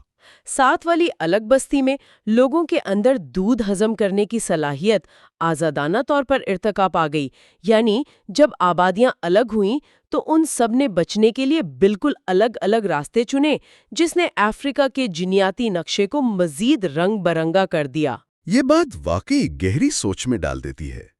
اگر ماضی میں جینیاتی تبدیلیاں کم رابطے کی وجہ سے اتنی تیزی اور الگ انداز میں ہو سکتی ہیں، تو کیا انسانی بائیولوجی مستقبل میں بھی ایسے ہی حیرت انگیز اور الگ راستے اپنا سکتی ہے؟ میرا مطلب ہے، ہم آج بھی اس اندیکھے سفر کے درمیان کھڑے ہیں۔ بالکل، ہمارا ارتقاء رکا نہیں ہے۔ اگلے حصے میں ہم ریس، آئیڈینٹی اور مستقبل پر بات کریں گے۔ ذرا تصور کریں کہ ایک فاتح اور جنگجو اتنا طاقتور تھا کہ اس کی لڑی گئی جنگوں نے صرف زمینوں کے نقشے ہی نہیں بدلے، بلکہ اس نے براہ راست انسانی بائیولوجی کو ہی ہیک کر لیا۔ بالکل۔ یعنی کیا ہو اگر میں کہوں کہ آج دنیا میں چلتے پھرتے لاکھوں مردوں کے خلیوں میں 800 سال پرانے ایک ہی بے رحم حکمران کے ڈی این اے کے دستخط موجود ہے۔ ہاں، یہ واقعی حیران کن بات ہے۔ ہم عموماً سمجھتے ہیں کہ تاریخ وہ ہے جو بادشاہوں کے درباروں میں لکھی گئی ہے نا، لیکن سچ تو یہ ہے کہ ہماری تاریخ کی سب سے گہری بے لاگ اور سچی کتاب ہمارے اپنے خلیوں کے اندر لکھی جا رہی ہے۔ بالکل ایسا ہی ہے۔ یہ ایک ایسا نظریہ ہے جو ماضی کو دیکھنے کا ہمارا پورا زاویہ بدل دیتا ہے۔ ہم روایتی طور پر پڑھتے آئے ہیں کہ تاریخ فاتحین لکھتے ہیں، لیکن جب ہم حیاتیات اور جینیات کی خوردبین سے دیکھتے ہیں تو پتہ چلتا ہے کہ تاریخ کے اصل فاتح وہ تھے جنہوں نے اپنی سماجی اور معاشی اور عسکری طاقت کا بے دریغ استعمال کرتے ہوئے اپنی نسل کو آگے بڑھایا۔ صحیح۔ یہ وہ کہانی ہے جو لکھی ہوئی کتابوں کے صفحات سے غائب ہے، مگر ہمارے جینوم میں ہمیشہ کے لیے قید ہو چکی ہے۔ ہاں، اور آج ہم اسی چھپی ہوئی کہانی کو سامنے لانے والے ہیں۔ بائیو پلس کے اس نئے تجزیے میں خوش آمدید۔ پورے جوش کے ساتھ اعلان کرتی ہوں، یہ حصہ 6 ہے، دی ڈسرپٹیو جینوم، فائنل پارٹ۔ زبردست۔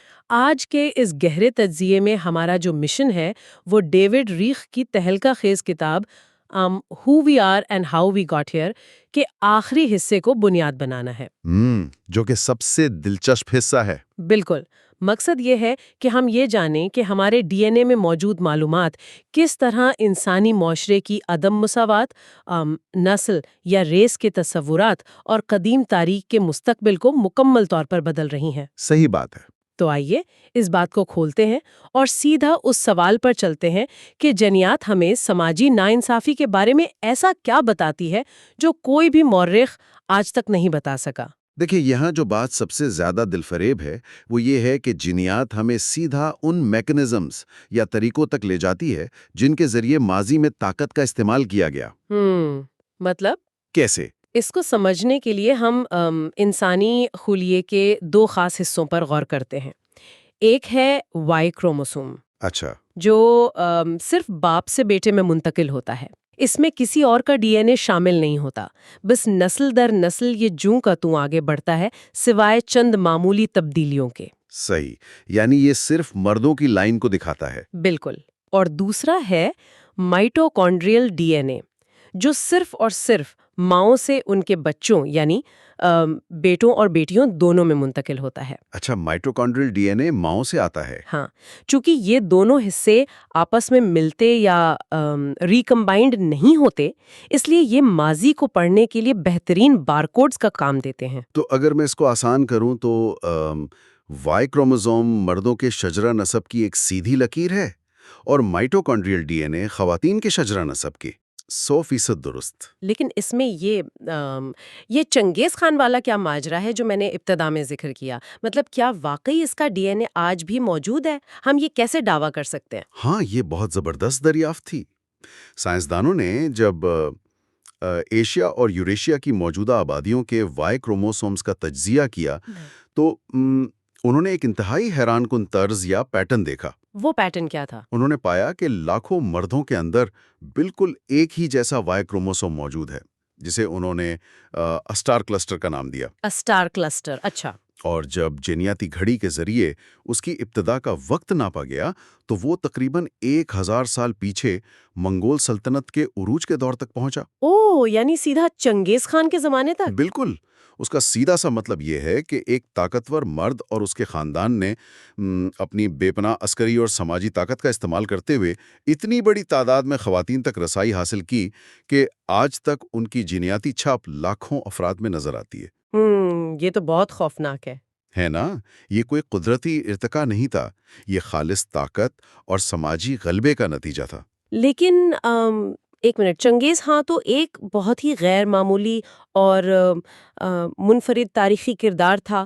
کیا یہ صرف ایک استثناء ہے یا مطلب تاریخ میں اور بھی مقامات پر طاقتور مردوں نے اس طرح حیاتیات پر قبضہ کیا ہے؟ ہاں، یہ صرف منگولوں تک محدود نہیں ہے۔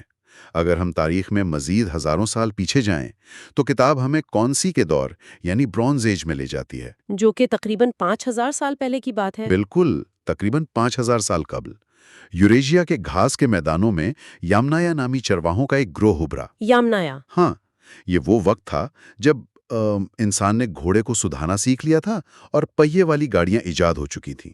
اس کا نتیجہ کیا نکلا؟ نقل و حرکت آسان ہو گئی ہوگی۔ ہاں، اور اس کے ساتھ دولت اور طاقت چند ہاتھوں میں سمٹنا شروع ہو گئی۔ یعنی وہ پرانا شکاری دور ختم ہو گیا جہاں سب کے پاس برابر وسائل ہوتے تھے، اور اب جس کے پاس زیادہ گھوڑے اور گاڑیاں تھیں وہی سب سے طاقتور تھا۔ بالکل، اور اس سماجی تبدیلی کا ثبوت ہمیں سیدھا ان کے ڈی این اے میں ملتا ہے۔ اچھا، وہ کیسے؟ جب ہم ان 5000 سال پرانے یامنایا افراد کی جینز کا موازنہ کرتے ہیں تو ہمیں وائی کروموزوم میں تنوع یعنی ڈائیورسٹی ڈراماٹکلی گرتی ہوئی نظر آتی ہے۔ مطلب تنوع کم ہو گیا؟ ہاں، اس کا حیاتیاتی مطلب یہ ہے کہ بہت ہی کم مردوں کا ایک چھوٹا سا اشرافیہ کا گروہ بہت زیادہ تعداد میں بچے پیدا کر رہا تھا، جبکہ معاشرے کے باقی غریب یا کمزور مردوں کو اپنی نسل آگے بڑھانے کا موقع ہی نہیں مل رہا تھا۔ اوہ، یہ تو مکمل اجارہ داری تھی۔ بالکل، لیکن اسی دوران جب ہم ان کا مائٹوکونڈریل ڈی این اے دیکھتے ہیں، یعنی ماؤں کی طرف کا ڈی این اے، تو وہاں خواتین کا تنوع پوری طرح برقرار نظر آتا ہے۔ اگر میں اس سے ایک تشبیہ دوں تو وائی کروموزوم ایک ایسی متصب تاریخ کی کتاب کی طرح ہے جس میں صرف بادشاہوں اور طاقتور اشرافیہ کے کارنامے درج ہیں۔ بہت اچھی تشبیہ ہے۔ ہاں، جبکہ ماؤں کا ڈی این اے کہیں زیادہ جامع اور برابری پر مبنی تاریخ پیش کر رہا ہے۔ لیکن یہ تو ہزاروں سال پرانی باتیں ہیں۔ صحیح۔ کیا اس طرح کی حیاتیاتی ناانصافی ہمیں جدید دور کی ہجرتوں میں بھی نظر آتی ہے؟ یہ تاریخ کا ایک تاریخ باب ہے، لیکن ہمیں اسے سمجھنا ہوگا۔ جب ہم موجودہ دور کی آبادیوں کا مطالعہ کرتے ہیں تو نو آبادیاتی دور کی ہولناکیاں ڈی این اے میں صاف نظر آتی ہیں۔ اچھا۔ کتاب میں افریقی امریکیوں کی جینیات کا بہت تفصیل سے ذکر ہے۔ ہاں، وہ ڈیٹا بہت چونکا دینے والا تھا۔ بالکل، جب سائنسدان ان کے ڈی این اے کا تفصیلی جائزہ لیتے ہیں تو معلوم ہوتا ہے کہ ان کی جینیات میں تقریباً 38% حصہ یورپی مردوں کا ہے، جبکہ یورپی خواتین کا حصہ صرف 10% ہے۔ یہ اعداد و شمار کیا بتا رہے ہیں؟ یہ کیسے ممکن ہے کہ مردوں اور خواتین کا تناسب اتنا مختلف ہو؟ دیکھیں، اس کا میکانزم براہ راست غلامی کے دور کے طاقت کے ڈھانچے سے جڑا ہے۔ یورپی مردوں کے پاس غلاموں کے مالکان کے طور پر بے پناہ طاقت تھی، اور انہوں نے افریقی نسل کی خواتین کا استحصال کیا۔ بالکل۔ چونکہ افریقی مردوں کے پاس کوئی سماجی یا قانونی طاقت نہیں تھی، اس لیے ان کی نسل آگے بڑھنے کے امکانات محدود کر دیے گئے۔ یہ تو ایک المیہ ہے جو ان کے خلیوں میں درج ہو گیا ہے۔ اور اسی طرح کی ایک اور واضح مثال کولمبیا کی ہے۔ آج کولمبیا میں اگر آپ وائی کروموزوم دیکھیں تو وہ 94% یورپی ہے۔ 94%؟ ہاں، لیکن اگر آپ مائٹوکونڈریل ڈی این اے دیکھیں تو وہ 90% مقامی امریکی خواتین کا ہے۔ یہ تو رونگٹے کھڑے کر دینے والی بات ہے۔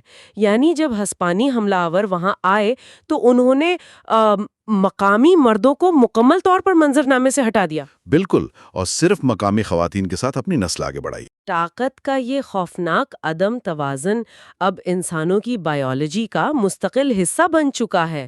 یہ تو سوچ کر بھی عجیب لگتا ہے۔ ہاں، ایسا ہی ہے۔ تو اگر انسانی آبادیاں اس قدر پیچیدہ اور اکثر پرتشدد طریقوں سے آپس میں ملتی رہی ہیں تو پھر ہم کس بنیاد پر آج کی دنیا میں خالص نسل یا پیور ریس کی بات کرتے ہیں؟ یہ ایک بہت اہم سوال ہے۔ کیا حیاتیاتی طور پر کسی خالص نسل کا کوئی وجود ہے بھی؟ حیاتیاتی اور جینیاتی سطح پر خالص نسل کا تصور محض ایک وہم ہے۔ جدید جینیات نے اسے مکمل طور پر بے بنیاد ثابت کر دیا ہے۔ لیکن دلچسپ بات یہ ہے کہ اس بحث نے سائنس کی دنیا میں بہت سے اتار چڑھاؤ دیکھے ہیں۔ ذرا اس کی وضاحت کریں۔ مجھے یاد پڑتا ہے کہ 1970 کی دہائی میں کسی ماہر نے یہ ثابت کیا تھا کہ انسانوں کے درمیان جینیاتی فرق ہوتا ہی نہیں ہے۔ آپ شاید رچرڈ لیونٹن کا ذکر کر رہی ہیں۔ ہاں، بالکل وہی۔ 1972 میں لنکٹن نے ایک مشہور مطالعہ کیا۔ اس وقت ڈی این اے کی مکمل سیکوینسنگ کی ٹیکنالوجی تو موجود نہیں تھی، تو انہوں نے مختلف آبادیوں کے خون کے پروٹینز کا جائزہ لیا۔ اچھا۔ انہوں نے ایک ریاضیاتی تجزیہ کیا اور ثابت کیا کہ انسانوں کے اندر کل جینیاتی فرق کا 85% حصہ ایک ہی آبادی کے افراد کے درمیان پایا جاتا ہے۔ یعنی ایک ہی ملک یا علاقے کے لوگوں کے درمیان؟ ہاں، یعنی دو افریقی افراد کے درمیان جینیاتی فرق ایک افریقی اور ایک یورپی کے درمیان ہونے والے فرق سے کہیں زیادہ ہو سکتا ہے۔ یہ تو بہت منطقی لگتا ہے۔ تو پھر اس بنیاد پر تو مان لینا چاہیے کہ نسل کا حیاتیاتی طور پر کوئی وجود نہیں اور سب برابر ہے۔ اس میں مسئلہ کیا تھا؟ مسئلہ یہ نہیں تھا کہ ان کا ڈیٹا غلط تھا. ان کا یہ کہنا بالکل درست تھا کہ 85% فرق آبادی کے اندر ہوتا ہے. تو پھر گڑبڑ کہاں ہوئی؟ گڑبڑ یہاں ہوئی کہ اس وقت کے بشریات کے ماہرین یعنی اینتھروپولوجسٹ نے اس بات کو پکڑ لیا اور یہ نظریہ بنا لیا کہ چونکہ زیادہ تر فرق اندرونی ہے، اس لیے دو مختلف انسانی آبادیوں کے درمیان اوسطاً کوئی بھی حیاتیاتی فرق نہیں ہوتا. انہوں نے سرے سے انکار کر دیا؟ جی، انہوں نے ہر قسم کے فرق سے انکار کر دیا. لیکن پھر 21ویں صدی کا جینوم انقلاب آیا اور ہم نے انسانوں کا پورا ڈی این اے پڑھنا شروع کر دیا. اور وہاں جا کر یہ نظریہ ٹوٹنا شروع ہوا؟ بالکل.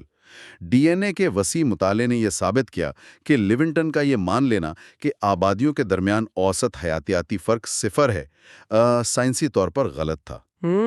جب ہزاروں سال تک مختلف انسان مختلف جغرافیائی حالات، مختلف خوراک اور مختلف بیماریوں کا سامنا کرتے ہیں تو قدرتی انتخاب یا نیچرل سلیکشن ان کے جینز پر اثر انداز ہوتا ہے. ظاہر ہے ماحول کا تو اثر ہوتا ہے. آج ہمارے پاس ٹھوس شواہد موجود ہیں کہ مختلف آبادیوں میں اوسط قد، مخصوص بیماریوں کے خلاف مدافعت اور یہاں تک کہ ان جینز میں جو تعلیمی قابلیت پر اثر انداز ہو سکتے ہیں، اوسط فرق پایا جاتا ہے. صحیح.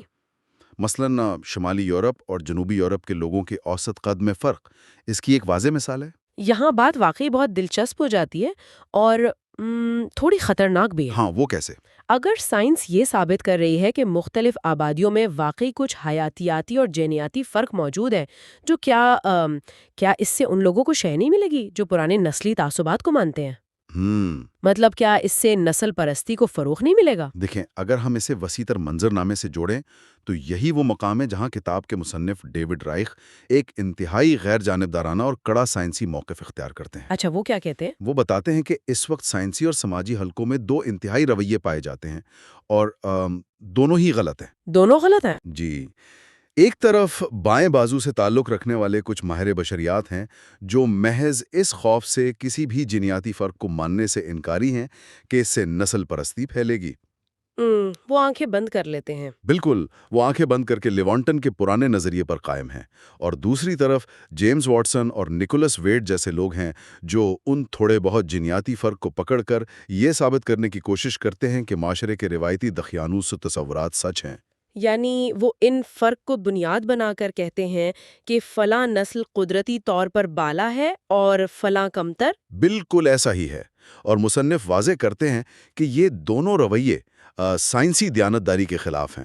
آپ کسی خوف کی وجہ سے سائنسی حقائق کو چھپا نہیں سکتے اور نہ ہی آپ ان حقائق کو توڑ مروڑ کر اپنے پرانے تعصبات کو درست ثابت کر سکتے ہیں. اگر میں اسے سمجھانے کے لیے ایک ٹریک اینڈ فیلڈ کوچ کی تشبیہ استعمال کروں، فرض کریں ایک کوچ ہے جو دوڑنے والے کھلاڑیوں کا انتخاب کر رہا ہے. ٹھیک ہے. ایک اچھا کوچ کھلاڑی کا ملک، اس کا پس منظر یا اس کا قبیلہ نہیں دیکھتا. وہ سیدھا اپنی سٹاپ واچ نکالتا ہے اور ماپتا ہے کہ کون کتنی تیز دوڑتا ہے. بالکل یہی میرٹ ہے. اگر وہ اوسط کی بنیاد پر یہ سوچ کر بیٹھ جائے کہ فلاں ملک کے لوگ اوسطاً تیز دوڑتے ہیں، تو وہ شاید کسی دوسرے ملک کے بہترین کھلاڑی کو محض تعصب کی بنیاد پر مسترد کر دے گا. یہ ایک زبردست مثال ہے اور یہی بات جینیات پر لاگو ہوتی ہے. سائنسی فرق کو تسلیم کرنے کا مطلب یہ نہیں ہے کہ انسانی حقوق مساوی نہیں رہے. اصل نسل پرستی یہ نہیں ہے کہ ہم مانیں کہ مختلف گروہوں میں اوسط فرق ہے. اصل اور خطرناک نسل پرستی یہ ہے کہ ہم کسی ایک فرد کو اس کے گروہ کی اوسط کی بنیاد پر جانچنا شروع کر دیں. صحیح. فرد کو فرد کے طور پر دیکھنا چاہیے. بالکل. ایک گروہ کا اوسط قد کم ہو سکتا ہے لیکن اس میں بہت لمبے افراد بھی تو ہو سکتے ہیں نا. فرد کی اہمیت سب سے زیادہ ہے. مزید یہ کہ جن آبادیوں کو ہم آج خالص سمجھتے ہیں وہ خود قدیم آبادیوں کا ملغوبہ ہیں. یہ وہی تصور ہے جسے کتاب میں گھوسٹ آبادیاں یا گھوسٹ پاپولیشنز کہا گیا ہے. یہ آخر کیا بلا ہے؟ گھوسٹ آبادیاں وہ قدیم انسانی گروہ ہیں جو آج کی دنیا میں اپنے خالص روپ میں کہیں موجود نہیں ہے. وہ مکمل طور پر معدوم ہو چکے ہیں. اچھا، تو پھر ہمیں ان کا پتہ کیسے چلا؟ ان کا ڈی این اے آج کے انسانوں کے اندر گھل مل کر زندہ ہے. اس کی سب سے بڑی مثال قدیم شمالی یوریشیائی لوگ ہیں. یہ وہ لوگ تھے جو ہزاروں سال پہلے سائبیریا کے برفانی علاقوں میں رہتے تھے. آج زمین پر کوئی ایسا شخص نہیں جو 100% ان کی نسل سے ہو. صحیح. لیکن ان کا ڈی این اے ایک طرف یورپ کے لوگوں میں پایا جاتا ہے اور دوسری طرف سمندر پار کر کے امریکہ کے مقامی باشندوں یعنی نیٹو امریکنز میں بھی پایا جاتا ہے۔ واو! یعنی ہم سب کی رگوں میں ان قدیم بھوتوں کا خون دوڑ رہا ہے۔ بالکل۔ یہ بات مجھے ان ڈی این اے ٹیسٹنگ کمپنیوں کی طرف لے جاتی ہے، جیسے 23andMe یا افریکن اینسیسٹری وغیرہ۔ ہاں، وہ بہت مقبول ہو رہی ہیں۔ خوبصورت سا چارٹ ملتا ہے جو دعویٰ کرتا ہے کہ آپ 15% فلاں ہیں اور 85% فلاں۔ کیا وہ لوگ ہم سے جھوٹ بول رہے ہیں؟ دیکھیں، وہ سراسر جھوٹ تو نہیں بول رہے، لیکن وہ ایک سراب ضرور بیچ رہے ہیں۔ سراب؟ وہ کیسے؟ مسئلہ یہ ہے کہ وہ کمپنیاں نتائج کو گمراہ کن حد تک حتمی بنا کر پیش کرتی ہیں۔ وہ ایسی جغرافیائی لکیریں کھینچنے کی کوشش کرتی ہیں جو ہزاروں سال کی تاریخ میں کبھی وجود ہی نہیں رکھتی تھیں۔ بالکل۔ جب ہم جانتے ہیں کہ ہر انسانی آبادی بے شمار قدیم آبادیوں کے ملاپ سے بنی ہے، تو آپ کیسے دعویٰ کر سکتے ہیں کہ کوئی شخص 100% کسی مخصوص قبیلے یا ملک سے تعلق رکھتا ہے؟ یہ تو ناممکن ہے۔ جی، یہ ٹیسٹ پیچیدہ جینیٹک تاریخ کو اتنا سادہ کر دیتے ہیں کہ وہ حقیقت کے بجائے ایک مارکیٹنگ کا ہتھ کنڈا بن جاتا ہے۔ اب جب کہ جنیات نے خالص نسلوں کے ان تمام افسانوں کو توڑ دیا ہے اور ہمیں بتا دیا ہے کہ ہم کتنے پیچیدہ ہیں، تو سوال یہ پیدا ہوتا ہے کہ یہ ٹیکنالوجی ہمیں مستقبل میں کہاں لے جا رہی ہے؟ بہت آگے لے جا رہی ہے۔ کیا ہم انسانی تاریخ کی آخری گتھیاں سلجھانے والے ہیں؟ ہم ایک سائنسی انقلاب کے بالکل بیچ میں کھڑے ہیں۔ کتاب میں اس قدیم ڈی این اے کی ٹیکنالوجی کے عروج کو 1949 کی ریڈیو کاربن ڈیٹنگ یا مائکروسکوپ کی ایجاد سے تشبیہ دی گئی ہے۔ یہ تو بہت بڑا دعویٰ ہے۔ ہے نا؟ ذرا سوچیں کہ مائکروسکوپ نے کیا کیا تھا۔ اس نے ہمیں جرثوموں اور خلیوں کی ایک ایسی دنیا دکھائی جس کا انسان نے کبھی تصور بھی نہیں کیا تھا۔ بالکل، طب کی دنیا ہی بدل گئی۔ اسی طرح ریڈیو کاربن ڈیٹنگ نے سائنسدانوں کو پرانی چیزوں کی درست عمر بتانے کے قابل بنایا۔ آج قدیم ڈی این اے کی ٹیکنالوجی تاریخ کے بالکل نئے دروازے کھول رہی ہے۔ تو اس ٹیکنالوجی کا اگلا قدم کیا ہوگا؟ مطلب مستقبل کا خاکہ کیسا نظر آ رہا ہے؟ مستقبل میں ہم انسانیت کا ایک مکمل قدیم ڈی این اے ایٹلس بنتے ہوئے دیکھیں گے۔ ڈی این اے ایٹلس؟ ہاں، سائنسدانوں کو اب صرف چند ہڈیوں یا ڈھانچوں کا انتظار نہیں کرنا پڑے گا۔ بڑی بڑی لیبارٹریز اور فیکٹریوں کی سطح پر لاکھوں قدیم نمونوں کا تجزیہ ہوگا۔ واہ! جس کا مطلب یہ ہے کہ دنیا کے ہر خطے کی تاریخ ہمارے سامنے کھلی کتاب کی طرح ہوگی۔ اور میں تو کہوں گی کہ یہ ایٹلس صرف ہزاروں سال پرانی باتوں تک محدود نہیں ہے، بلکہ یہ ماضی کو آج کے حالات سے بھی جوڑتا ہے۔ مجھے کتاب میں برطانیہ کی جو مثال دی گئی ہے، اس نے بہت حیران کیا۔ ہاں، وہ برطانیہ والا مطالعہ اس بات کی بہترین مثال ہے کہ ڈی این اے کتنی باریک بینی سے کام کرتا ہے۔ ذرا وہ بتائیں۔ واقعی سائنسدانوں نے ہزاروں لوگوں کا ڈی این اے لیا اور جب اسے نقشے پر ترتیب دیا تو انہیں ایک ہی ملک کے اندر 17 مختلف جینیٹک کلسٹرز ملے۔ ایک ہی ملک میں 17؟ اور ندیوں کی نشاندہی کر رہے تھے۔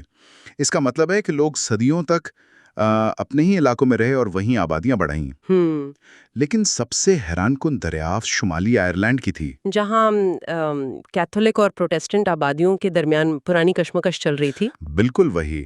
یہ ایک سیاسی اور مذہبی تقسیم تھی جو محض چند صدیاں پرانی ہیں، لیکن وہ کشمکش، وہ علیحدگی اور آپس میں شادیاں نہ کرنے کا عمل ان کے جینز میں اتنی گہرائی تک اتر چکا ہے کہ سائنسدانوں نے ڈی این اے دیکھ کر بتا دیا کہ کون سا گروہ کیتھولک ہے اور کون سا پروٹیسٹنٹ۔ او مائی گاڈ! سماجی دیواریں حیاتیاتی دیواروں میں بدل چکی تھی۔ جی ہاں۔ یہ ثبوت ہے کہ معاشرہ کیسے براہ راست بائیولوجی پر اثر ڈالتا ہے، اور اس ٹیکنالوجی کے ذریعے ہم انسانی ارتقاء کا براہ راست مشاہدہ بھی کر سکتے ہیں۔ ٹھیک ہے؟ جی، ہم دیکھ سکتے ہیں کہ ہزاروں سالوں میں بیماریاں کیسے تبدیل ہوئیں۔ ایک فلم کی طرح چلتے ہوئے دیکھ سکتے ہیں۔ ہم پرانے ڈھانچوں کے ڈی این اے میں وہ جینز تلاش کر سکتے ہیں جنہوں نے انسانوں کو قدیم وباؤں جیسے کہ طاعون یا پلیگ سے بچایا۔ ہم دیکھ سکتے ہیں کہ قدرتی انتخاب نے کس طرح ان جینز کو نسل در نسل آگے بڑھایا جو ہمیں زندہ رہنے میں مدد دیتے تھے۔ یہ تو حیران انگیز ہے۔ یہ صرف ہجرت کی تاریخ نہیں ہے، بلکہ ہماری حیاتیاتی بقا کی کہانی بھی ہے۔ تو اس سب کا کیا مطلب ہے؟ اگر مستقبل میں ہمارے پاس دنیا کے ہر کونے کا اور ہر دور کا مکمل ڈی این اے ایٹلس آ جائے گا اور کمپیوٹر ہمیں 1 سیکنڈ میں بتا دے گا کہ کون سا گروہ کب اور کہاں سے آیا، تو کیا ماہرین آثار قدیمہ یعنی آرکیولوجسٹ فارغ ہو جائیں گے؟ کیا ان کی کھدائیوں اور مٹی کے برتنوں کی ضرورت ختم ہو جائے گی؟ یہ ایک اہم سوال پیدا کرتا ہے، اور اکثر لوگ یہ غلط فہمی پال لیتے ہیں کہ جینیات آثار قدیمہ کو نگل لے گی، لیکن حقیقت اس کے بالکل برعکس ہے۔ اچھا، وہ کیسے؟ دیکھیے، ڈی این اے ہمیں صرف یہ بتا سکتا ہے کہ کیا ہوا، یعنی واٹ ہیپنڈ۔ وہ ہمیں بتائے گا کہ لوگ نقطہ الف سے نقطہ با تک گئے یا 2 گروہ آپس میں مل گئے، صحیح، لیکن وہ ہمیں یہ نہیں بتا سکتا کہ یہ ہجرتیں اور تبدیلیاں کیوں ہوئیں۔ یعنی ڈی این اے وجہ نہیں بتا سکتا؟ بالکل نہیں۔ کیا اس وقت زمین پر شدید قحط پڑا تھا؟ کیا کوئی نیا مذہب یا ثقافتی نظریہ پھیلا تھا جس نے لوگوں کو حرکت پر مجبور کیا؟ یا کوئی نیا اوزار ایجاد ہوا تھا؟ ان کا جواب تو ڈی این اے میں نہیں ہے۔ جی، ان سوالوں کا جواب کھوپڑی کے اندر موجود ڈی این اے نہیں دے سکتا۔ اس کے لیے ہمیں ماہرین آثار قدیمہ کی ہی ضرورت ہے۔ وہ بتائیں گے کہ پرانے برتن، اوزار اور تہذیب کے باقیات کیا کہانی سنا رہے ہیں۔ بالکل صحیح۔ دراصل جینیات آثار قدیمہ کو بے روزگار نہیں کرے گی، بلکہ اسے مزید آزاد کر دے گی۔ جب جینیات ہجرت اور نقل و حرکت کا ڈیٹا سنبھال لے گی تو ماہرین آثار قدیمہ پوری توجہ انسانی رویوں، ثقافت اور سوچ کو سمجھنے پر لگا سکیں گے۔ یعنی دونوں مل کر ایک مکمل تصویر بنائیں گے۔ بالکل۔ یہ علم کے ایک نئے دور کا آغاز ہے جہاں حیاتیات اور تاریخ ایک ساتھ مل کر انسانیت کی اصلی کہانی لکھ رہے ہیں۔ اب ہم اپنے اس گہرے تجزیے کے بالکل اختتام پر پہنچ گئے ہیں۔ وقت کا پتہ ہی نہیں چلا۔ بالکل، اور میں جانے سے پہلے تمام سننے والوں کے لیے ایک گہری سوچ چھوڑنا چاہتی ہوں۔ آج کے اس تجزیے نے ثابت کر دیا ہے کہ ہم میں سے کوئی بھی تنہا یا الگ نہیں ہے۔ جی، ہمارا وجود ہزاروں سال کی مسلسل ہجرتوں اور لاتعداد مختلف آبادیوں کے گہرے ملاپ کا نتیجہ ہے۔ ملاپ کوئی حادثہ نہیں، یہی اصل انسانی فطرت ہے۔ تو کیا یہ ممکن ہے، ذرا سوچیے گا، کیا یہ ممکن ہے کہ آج ہم نے جو اپنے ارد گرد ملکوں کی سرحدیں کھینچی ہوئی ہیں، جو پاسپورٹس ہم جیبوں میں لیے پھرتے ہیں اور جس قوم پرستی پر ہم فخر کرتے ہیں، کیا کل کی نسلیں اسے محض ایک عارضی اور کھوکھلا تاریخی وہم سمجھیں گی؟ جب سائنس یہ ثابت کر چکی ہے کہ سب کے ڈی این اے میں پوری دنیا کی تاریخ بکھری پڑی ہے، تو کیا مستقبل میں ہماری شناخت کی بنیاد ہمارا تقسیم شدہ ماضی نہیں بلکہ ہمارا مشترکہ جڑا ہوا انسانی مستقبل ہوگا؟ یہ واقعی سوچنے کی بات ہے۔ یہ تھی بائیو پلس کی اس سیریز۔ اگر آپ کو یہ معلوماتی سفر پسند آیا تو چینل کو سبسکرائب کریں اور علم کی اس دنیا کا حصہ بنیں۔